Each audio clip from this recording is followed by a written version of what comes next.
Oke, selamat datang lagi di Deep Dive kita. Kali ini kita dapat beberapa sumber menarik nih soal motion graphic. Kita coba kupas bareng ya misi kita kali ini. Ngertiin apa sih motion graphic itu sebenarnya, terus apa bedanya sama animasi biasa yang mungkin kita lebih sering lihat, dan kenapa ini jadi relevan banget sekarang. Yuk kita mulai bongkar. Iya, sumber-sumber ini ngasih gambaran yang oke banget sih dari dasarnya sampai contoh-contohnya. Intinya, motion graphic itu ya gabungan antara desain grafis sama animasi. Tapi tujuannya spesifik, buat nyampein pesan atau info pakai visual yang gerak gitu. Jadi bukan cuma gambar gerak aja, tapi komunikasi visual yang dinamis. Jadi kayak misalnya ada desain poster nih, atau infografis, terus dikasih nyawa gitu ya, biar bergerak. Nah, persis. Bayangin aja elemen-elemen desain grafis biasa, tulisan, bentuk, warna, logo, terus dibikin bergerak. Tujuannya jelas banget biasanya.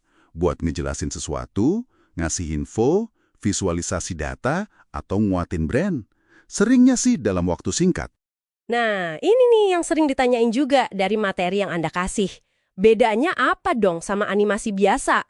Kayak film kartun gitu misalnya, kan sama-sama gambar gerak tuh. Oke, pertanyaan bagus.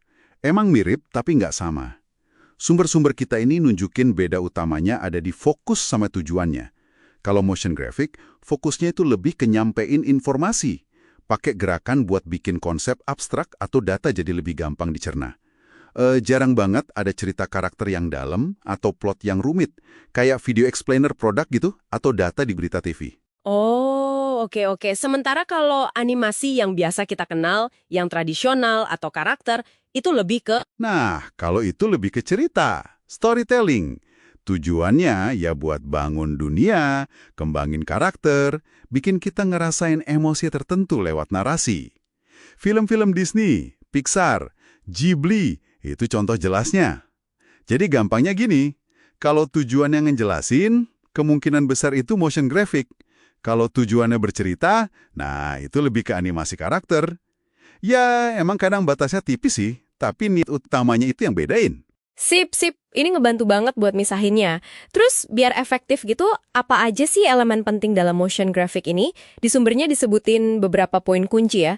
Betul, ini nggak asal gerakin gambar aja. Ada pilar-pilarnya. Yang pertama jelas, desain grafis itu sendiri. Fondasinya kan visualnya, komposisi, warna, layout. Terus ada tipografi, tapi yang kinetik. Jadi teksnya nggak cuma dibaca, tapi gerak, berubah, buat ngasih penekanan.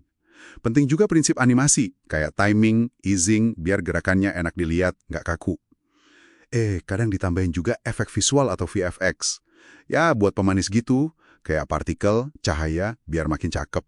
Sama satu lagi nih ya, yang katanya sering diremehin tapi krusial banget di catatan Anda, suara. Wah, iya. Ini penting banget. Sering kelupaan padahal. Musik latar, efek suara, atau voice over yang pas, itu bisa naikin banget dampak emosi sama kejelasan pesannya. Visual udah keren, tapi kalau audionya datar atau nggak pas, ya rasanya hampa gitu. Salah satu sumber kita malah nyebut ada studi kasus, motion graphic plus audio yang bagus bisa naikin ingatan orang sampai 30% dibanding yang diam aja. Wow, 30% itu gede loh yo. Dan kalau dipikir-pikir, bener juga ya, kita tuh kayaknya tiap hari ketemu motion graphic. Di mana aja sih contohnya yang paling gampang kita temuin? Mungkin Anda nggak sadar, tapi banyak banget. Selain video penjelasan produk yang tadi disebut, coba deh ingat-ingat judul pembuka film atau serial TV favorit. Nah itu sering banget pakai motion graphic keren. Terus iklan di TV sama medsos, infografis animasi yang bikin data jadi nggak ngebosenin, bahkan animasi kecil-kecil di aplikasi atau web pas kita klik tombol atau buka menu, itu juga termasuk loh. Oh iya, video lirik lagu juga. Wah ya bener. Dari yang gede kayak opening credit sampai yang sepele di tombol aplikasi ya. Ternyata udah jadi bagian cara kita nerima info digital sehari-hari. Jadi kalau gitu apa nih arti pentingnya secara umum? Artinya gede banget.